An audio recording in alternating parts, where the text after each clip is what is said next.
കേരള നിയമസഭ പാസാക്കിയ പ്രമേയത്തിന്റെ അടിസ്ഥാനത്തിൽ ഫെഡറൽ തത്വങ്ങൾ ലംഘിച്ചുകൊണ്ട്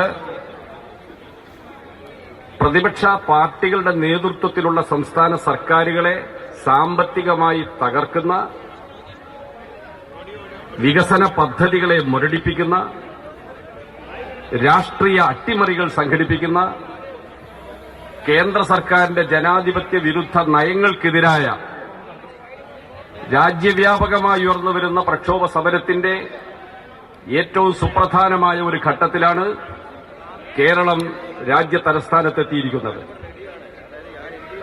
ഇന്നലെ കർണാടക സർക്കാരിന്റെ നേതൃത്വത്തിൽ ഒരു പ്രക്ഷോഭം ഇവിടെ ഡൽഹിയിൽ ഇതേ സ്ഥലത്ത് നടക്കുകയുണ്ടായി. തമിഴ്നാട് ഇതേ പ്രശ്നങ്ങൾ ഉയർത്തിക്കൊണ്ട് കേന്ദ്ര സർക്കാരിന്റെ സംസ്ഥാനങ്ങളോടുള്ള നയങ്ങൾക്കെതിരെ, ഭരണഘടനാ വിരുദ്ധ നയങ്ങൾക്കെതിരെ നിരന്തരമായ പോരാട്ടത്തിലാണ്.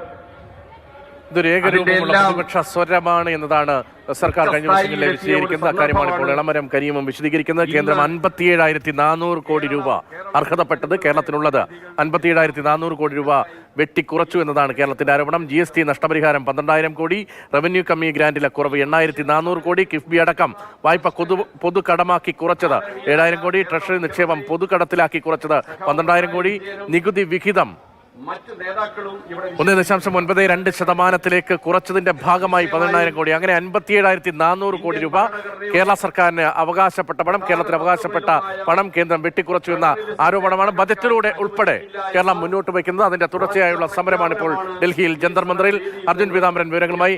അർജുൻ, ഈ സമരത്തോടുള്ള കേന്ദ്രത്തിന്റെ പ്രതികരണം ഏത് തരത്തിലാണ്? നേരത്തെ വി മുരളീധരന്റെ പ്രതികരണം കണ്ടു. സംസ്ഥാന സർക്കാരിന്റെ പിടിപ്പുകേടുണ്ട്, ധന മാനേജ്മെന്റ് വല്ലാതെ പാളിപ്പോയിരിക്കുന്നു, അതിന്റെ ഭാഗമായി സംസ്ഥാനത്തിന് വലിയ സാമ്പത്തിക പ്രതിസന്ധിയിലേക്ക് കൂപ്പുകുത്തേണ്ടി വന്നു. അക്കാര്യം കഴിഞ്ഞ ദിവസം സുപ്രീം കോടതിയും കേന്ദ്ര സർക്കാർ അറിയിച്ചതാണ്. ആ നിലപാട് തന്നെയാണോ, അതോ ഈ സമരം കൊണ്ട് എന്തെങ്കിലും അയവുണ്ടാകാനുള്ള സാധ്യതയുണ്ടോ ഇരു സർക്കാരുകളും തമ്മിലുള്ള ഈ ശീതയുദ്ധത്തിന്?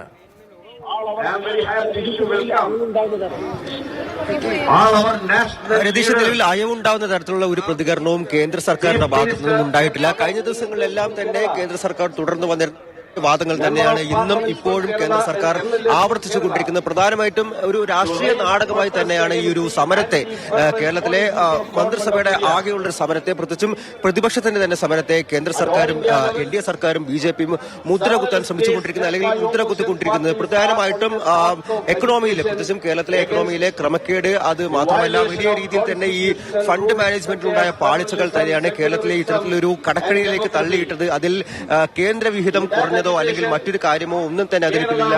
മറിച്ച് ഈ സംസ്ഥാന സർക്കാരിന്റെ തന്നെ പാളിച്ചകൾ അല്ലെങ്കിൽ അവരുടെ തന്നെ തകർച്ചകളെ മറയ്ക്കാൻ വേണ്ടി കരുതിക്കൂട്ടി കേന്ദ്ര സർക്കാരിനെ കരിവാരി തേക്കാൻ വേണ്ടി കൂടെയാണ് ഇത്തരത്തിൽ സമരങ്ങളുമായി, പ്രത്യേകിച്ചും കർണാടകയിലാണെങ്കിൽ കോൺഗ്രസ് സർക്കാർ ഇന്ന് ഇതാ പിണറായി വിജയന്റെ നേതൃത്വത്തിലുള്ള നമ്മുടെ കേരള മന്ത്രിസഭ ഒന്നാകെ കേന്ദ്ര സർക്കാരിനെതിരെ സമരത്തിനെത്തുന്നു. അതെല്ലാം ഒരു രാഷ്ട്രീയ നാടകമായി തന്നെയാണ് നിലവിൽ കേന്ദ്ര സർക്കാർ മുദ്രകുത്തുന്നത്, അല്ലെങ്കിൽ ഒരു മറുവാദം ഉന്നയിച്ചു കൊണ്ടിരിക്കുന്നതെന്ന് പ്രധാനമായിട്ടും പറയാൻ സാധിക്കും. അതിന് ഏറ്റവും വലിയ ഉദാഹരണമാണ് കഴിഞ്ഞ ദിവസം പ്രധാനമന്ത്രി നേരിട്ട് രാജ്യസഭയിൽ നടത്തിയ ഒരു പ്രസംഗം പോലും എന്ന് പറയാം. പക്ഷേ കോൺഗ്രസ് മാത്രമല്ല, കോൺഗ്രസ് ഒഴികെ മറ്റ് എല്ലാ പ്രതിപക്ഷ സംഘടനകളും ഒന്നിച്ചാണ് ഇന്ന് ഇവിടെ ഈ ജന്തർ മന്ദിറിൽ കേന്ദ്രത്തിനെതിരെ പ്രതിഷേധം നടത്തുന്നത്.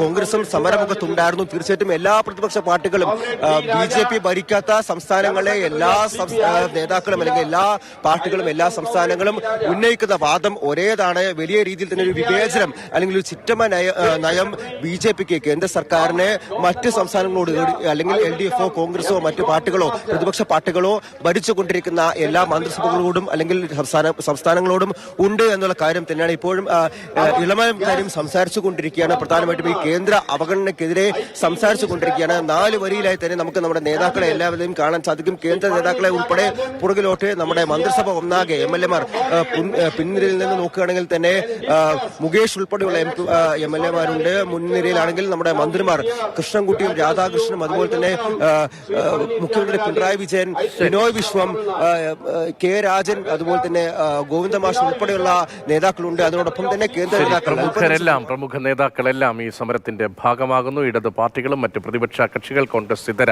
പ്രതിപക്ഷ കക്ഷികളുടെയും പ്രതിനിധികൾ, പല പാർട്ടികളുടെയും പ്രതിനിധികൾ എത്തുന്നതേ ഉള്ളൂ എന്നാണ് മനസ്സിലാക്കുന്നത്. DMK പ്രതിനിധി ഈ മാർച്ചിന്റെ ഭാഗമായി, ഇപ്പോൾ സമരത്തിന്റെ ഭാഗമായി ജന്തർ മന്ദറിലുണ്ട്.